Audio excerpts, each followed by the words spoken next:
Assalamualaikum warahmatullahi wabarakatuh. Waalaikumsalam warahmatullahi wabarakatuh. Semangat pagi anak-anak. Pagi, Bu. Apa kabar? Bagaimana kabar kalian hari ini? Alhamdulillah. Sebelumnya, untuk memulai pembelajaran kita hari ini, alangkah baiknya kita berdoa dulu ya. Untuk KM, Ibu persilahkan memimpin doa. Sebelum belajar, mari kita berdoa. Berdoa dimulai. Berdoa selesai. Apakah ada yang tidak hadir hari ini atau hadir semua? Ada yang belum hadir. Ada yang belum hadir. Siapa? Neva, ya. Kemana? Masih di jalan. Masih di jalan. Ya. Baik anak-anak, apakah ada yang tahu kita hari ini akan belajar mengenai apa? Virus. Aplikasi virus. Hari ini kita akan belajar mengenai virus dan peranannya. Nah, sebelum kita ke materi, Ibu mau mengulas sedikit atau mau bertanya kepada kalian mengenai materi minggu lalu. Nah, ada yang masih ingat minggu lalu kita belajar mengenai apa? Replika virus, Bu. Replikasi virus. Ya, nah replikasi virus itu terjadi melalui 2 tahap. Ada yang masih ingat tahap apa saja? Tahap titik sama tahap lisogenik, Bu. Ya, betul. Jadi replikasi virus itu terjadi melalui 2 tahap. Yang pertama yaitu ada litik dan lisogenik. Jadi bagaimana sih replikasi virus itu bisa terjadi? Dengan cara menginfeksi inangnya. Ya, betul. Replikasi virus itu terjadi dengan cara menginfeksi inangnya. Nah, sebelum Ibu membacakan tujuan pembelajaran kita hari ini, kita ice breaking terlebih dahulu ya. Ibu ada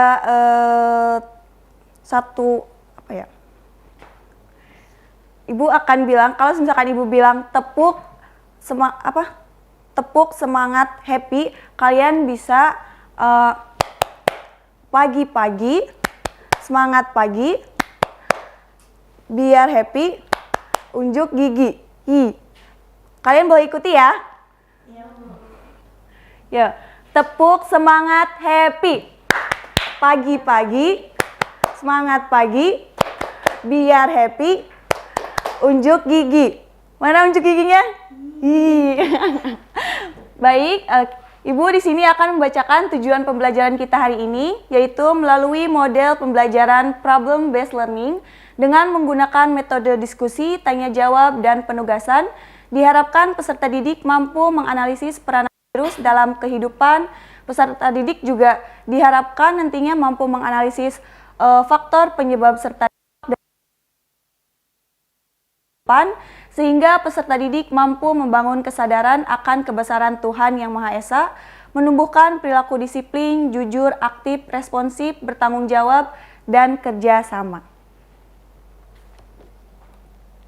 Nah, di sini kita pretest terlebih dahulu ya. Kalian bisa scan barcode yang ada di depan. Ibu kasih waktu selama 15 menit untuk kalian bisa mengerjakan pretest terlebih dahulu.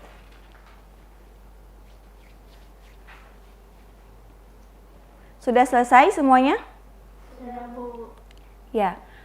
Untuk mulai pembelajarannya di sini akan memberikan sedikit motivasi kalian, yaitu mulailah petualangan ilmiahmu dengan memahami virus. Di balik ancamannya terdapat peluang untuk inovasi, penemuan, dan keselamatan global. Mari kita jelajahi dan temukan potensi besar yang tersembunyi dalam dunia virus. Nah, di sini Ibu akan menayangkan sebuah video. Ada beberapa video yang nantinya akan Ibu tayangkan. Sebelum itu, Ibu minta kalian duduknya per kelompok. Kelompok yang sudah minggu kemarin Ibu bagi ya. Sudah per kelompok duduknya? Sudah, Bu. Ya, kalian bisa simak video ini dulu.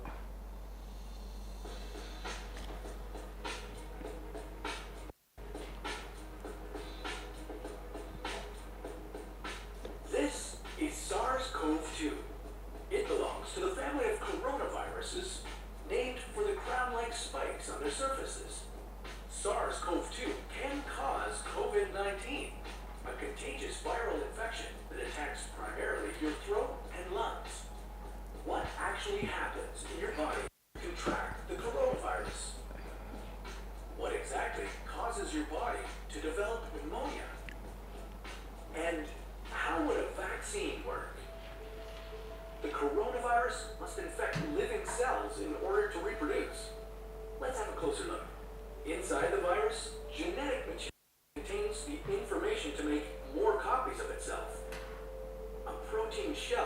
provides a hard protective enclosure for the genetic material as the virus travels between the people it infects.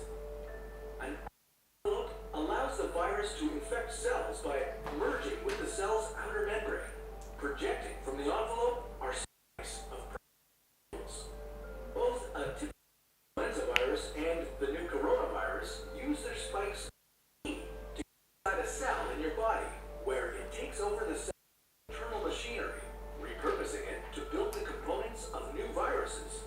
When an infected person talks, coughs, or sneezes, droplets carrying the virus may land in your mouth or nose and then move into your lungs. Once inside your body, the virus comes in contact with cells in your throat, nose, or lungs. One spike on the virus inserts into a receptor molecule on your healthy cell membrane, key in a lock. This action allows the virus to get inside your cell.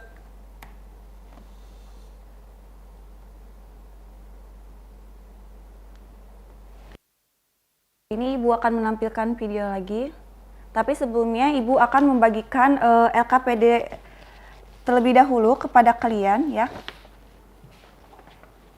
Nih.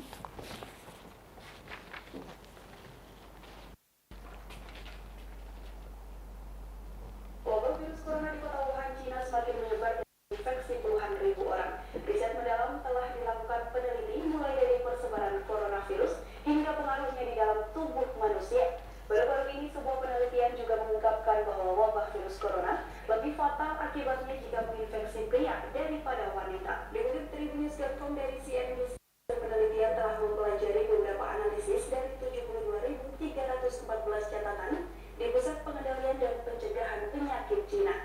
Pasien virus corona dikategorikan ke dalam 3 kelompok tergantung pada apakah gejalanya ringan, berat, atau kritis. Dari 72.314 diperinci 44.672 kasus dikonfirmasi dari virus corona, 16.186 kasus yang dicurigai dan 889 kasus di mana pembawa virus corona tidak menunjukkan gejala. Sebagian besar kasus yang dikonfirmasi tercatat usia 30 hingga 69 tahun, di mana sebagian besar didiagnosis terjangkit virus corona. Sementara 81% dari kasus tersebut digolongkan sebagai kasus ringan. Menurut temuan, hanya 4,7% dari kasus yang dikonfirmasi telah mencapai status kritis. Namun data menunjukkan setengah dari kasus yang dikategorikan kritis telah berakibat fatal. Data CCDC juga menunjukkan bahwa tingkat kematian lebih tinggi terjadi pada pria daripada wanita. Tingkat kematian pria mencapai wabah virus corona di kota Wuhan, Cina semakin menyebar dan menginfeksi. Nih ada beberapa video lagi. Dan berikut kita lihat bagaimana potensi kerugian ekonomi.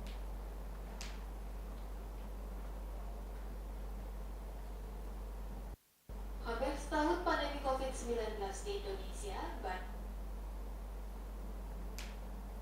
Nah, dari beberapa video yang telah kalian tonton tadi,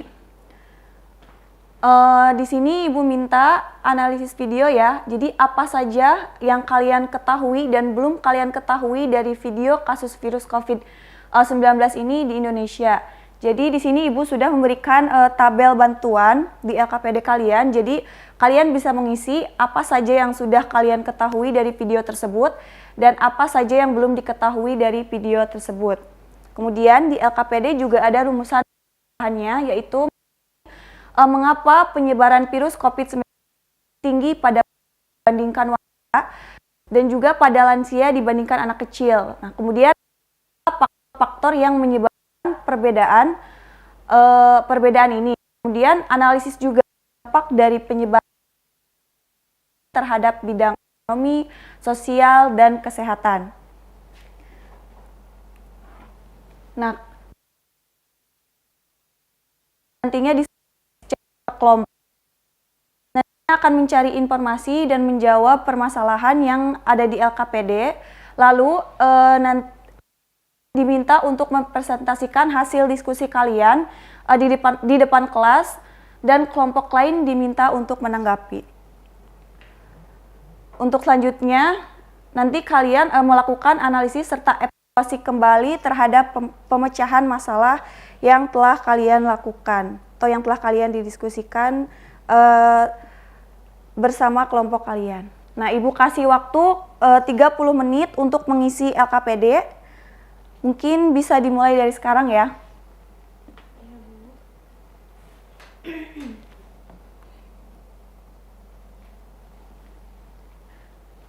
Gimana? Untuk kelompok pertama, apa ada kesulitan atau kurang yang dipahami?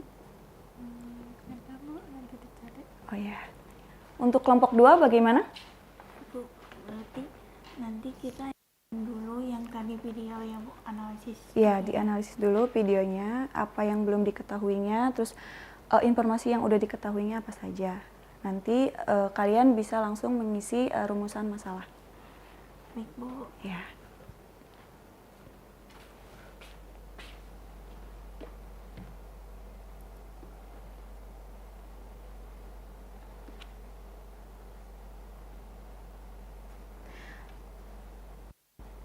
Karena waktunya sudah habis, kalian bisa mempresentasikan hasil diskusi kalian ya. Baik untuk kelompok 2 atau mau kelompok 1 yang mau mempresentasikan hasilnya? 2, Bu. 2 ya, silahkan boleh maju ke depan kelompok 2.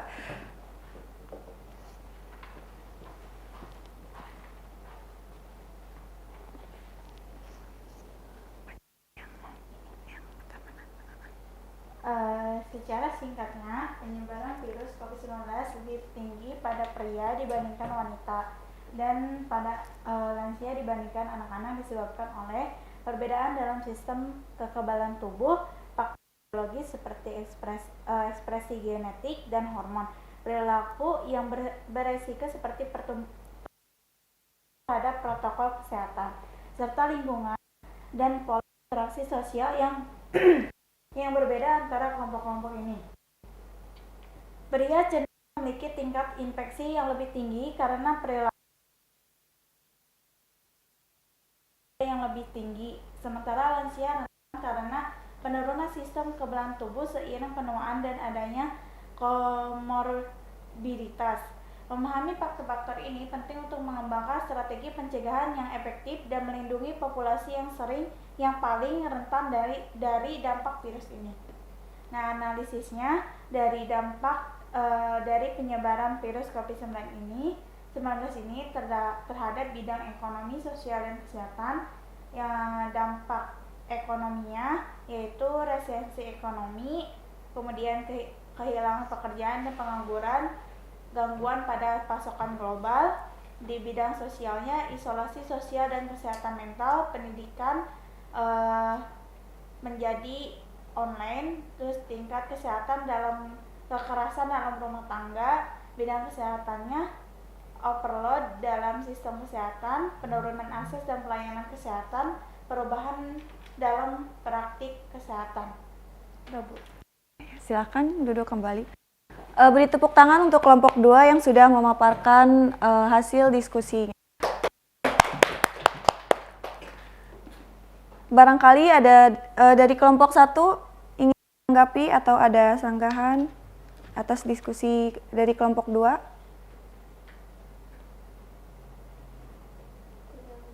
Tidak ada.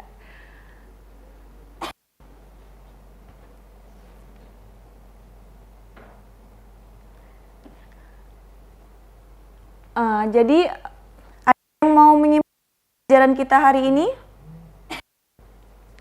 Ya, silahkan Sipa. Dampak dari penyebaran virus COVID-19 terhadap ekonomi, sosial, dan juga kesehatan telah mengubah landscape global secara signifikan. Ya. Resesi ekonomi, peningkatan pengangguran, isolasi sosial, tekanan pada sistem kesehatan, dan gangguan dalam layanan sosial adalah beberapa contoh dampak yang terlihat jelas. Merespon dan memulihkan diri dari dampak ini memerlukan upaya kolaboratif dan terkoordinasi dari pemerintah, lembaga internasional, sektor swasta, dan juga masyarakat secara luas. Ya. Terima kasih Sipa yang telah menyimpulkan pembelajaran kita hari ini. Beri tepuk tangan dulu kepada. Nah, mungkin sekian pembelajaran kita hari ini. Apakah pembelajaran hari ini menyenangkan anak-anak? Menyenangkan, Bu. Gila, menyenangkan ya. Nah, di sini Ibu akan memberikan post-test kepada kalian untuk mengukur sejauh mana pemahaman kalian mengenai materi yang telah kita pelajari hari ini. Nah, kalian bisa scan barcode yang ada di layar. Ibu 15 untuk bisa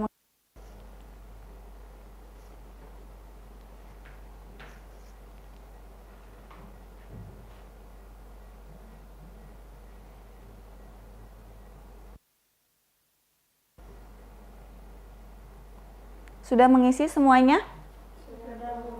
Nah, cukup sekian mungkin pembelajaran hari ini. Kurang lebihnya mohon maaf. Wabarakatuh.